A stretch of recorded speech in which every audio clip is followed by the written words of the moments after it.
দ্বিতীয় আলোচনা অতি সংক্ষেপে আপনাদেরকে বলছি। বর্তমানে যে যুদ্ধ চলছে, কার সাথে যুদ্ধ? ইরান এবং ইসরায়েল। পৃথিবীতে মুসলমানদের 1 নম্বর রক্তপিপাসু শত্রু হলো ইহুদিরা। ওরা যুগে যুগে কালে কালে আল্লাহ সম্পর্কে কি কঠিন কথা বলেছে কোরআনে কারিমে আছে। ওরা নবীদেরকে হত্যা করেছে, নবীদেরকে কষ্ট দিয়েছে, বেয়াদবি করেছে। যেই জাতি, তারা হলো পৃথিবীর সবচেয়ে অভিশপ্ত জাতি, ইহুদি জাতি। আমরা যে সূরা ফাতিহা পড়ে গায়রিল মাগদুবি আলাইহিম, ওই সকল লোকদের পথ নয় যাদের প্রতি তোমার অভিসম্পাদ বর্ষিত হয়েছে। মাগদুব আলাইহিম কারা? এই ইহুদিরা। এবং খ্রিস্টান বিশ্ব গোটা বিশ্ব থেকে এনে ওদেরকে মধ্যপ্রাচ্যের বিস্ফোরক হিসাবে ওখানে বসিয়ে দিয়ে অসংখ্য অস্ত্র দিয়ে ওদেরকে সমৃদ্ধ করেছে। গাজা উপত্যকায় বোম্বিং করতে করতে সেখানে খোলা আকাশের নিচেই তারা ঝড় বৃষ্টি রোদের মধ্যে থাকতে বাধ্য হচ্ছে। তাদের কোনো খাবার নাই। তেহরানের বহর পৃথিবীর বিভিন্ন রাষ্ট্র থেকে পাঠাচ্ছে, সেই তেহরানকে ঢুকতেও দেয় না তাদের সেনাবাহিনীর সদস্যরা। এবং যাও কিছু ঢুকতেছে, সেখানেই বহু ক্ষুধার্ত মানুষকে গুলি করে বোম্বিং করে মেরে ফেলতেছে। কত বড় পশুত্ব আর বর্বরতা হলে মানুষের দিল এত বড় নিষ্ঠুর হতে পারে? বারবার খোঁচা দিয়ে ইরানকে যুদ্ধের দিকে এগিয়ে দিচ্ছে তারা। এইবার যখন ইরান হামলা শুরু করছে, স্কাড ক্ষেপণাস্ত্র, বিভিন্ন ক্ষেপণাস্ত্র, এইবার তাদের তেল আবিব সহ তাদের শহরগুলোর চিত্র গাজার মতো হওয়া শুরু করেছে।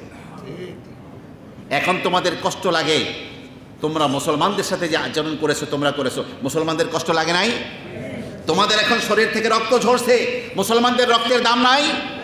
এখন আমাদের দায়িত্ব এবং কর্তব্য হলো 5 ওয়াক্ত নামাজের পরে দোয়া করা যে আল্লাহ ইরানকে বিজয় দান করুন। সবাই বলেন আমিন। পাশাপাশি কোনো ইহুদি পণ্য ব্যবহার করা যাবে না, চাই সেটা কসমেটিক জাতীয় হোক, সাবান জাতীয় হোক, খাওয়া দাওয়া ড্রিঙ্কস, কোল্ড ড্রিঙ্কস হোক, যে কোনো ধরনের কোনো জিনিস যদি লিভার ব্রাদার্স বা লেখা থাকে যে এটা ইসরায়েল পাবে, ইহুদিরা পাবে, সেগুলো কেনা যাবে না। কারণ আপনি আমি ওগুলো কিনবো মানে তাদেরকে অস্ত্রের জন্য পয়সা দিলাম। অর্থনৈতিক অবরোধ করা শত্রুর প্রতি 1 নম্বর দায়িত্ব।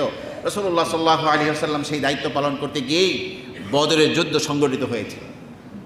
এই জন্য কাফেরদেরকে, বিশেষ করে ইহুদিদেরকে কোনো রকমের অর্থনৈতিক কোনো সাহায্য করা যাবে না, বরং নিজের সাধ্যের মতো সব জায়গায় আপনাকে আমাকে ওদেরকে অবরোধ করে রাখতে হবে, অর্থনৈতিক অবরোধ।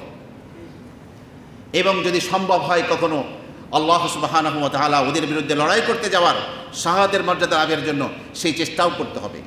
আমরা 5 ওয়াক্ত নামাজের পরে নিজের আপনজনের জন্য যতক্ষণ দোয়া করব, নিজের মাতা পিতা ভাই বোনের জন্য, ছেলে মেয়ের জন্য দোয়া করব, নিজের ব্যবসা বাণিজ্যের সমৃদ্ধির জন্য দোয়া করব, ঠিক তেমনিভাবে আমাদের ভাই ইরানের জন্য এবং মুসলিম উম্মার জন্য দোয়া করব, যাতে করে ইরানকে কাফেররা ক্ষতিগ্রস্ত করতে না পারে।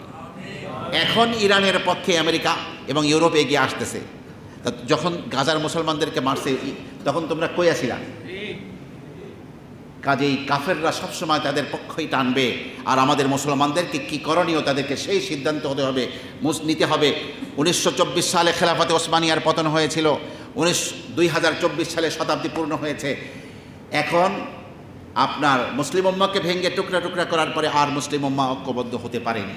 আমরা দোয়া করব আল্লাহ পাক গোটা মুসলিম উম্মাকে একটা প্ল্যাটফর্মে আসার তৌফিক দান করুন।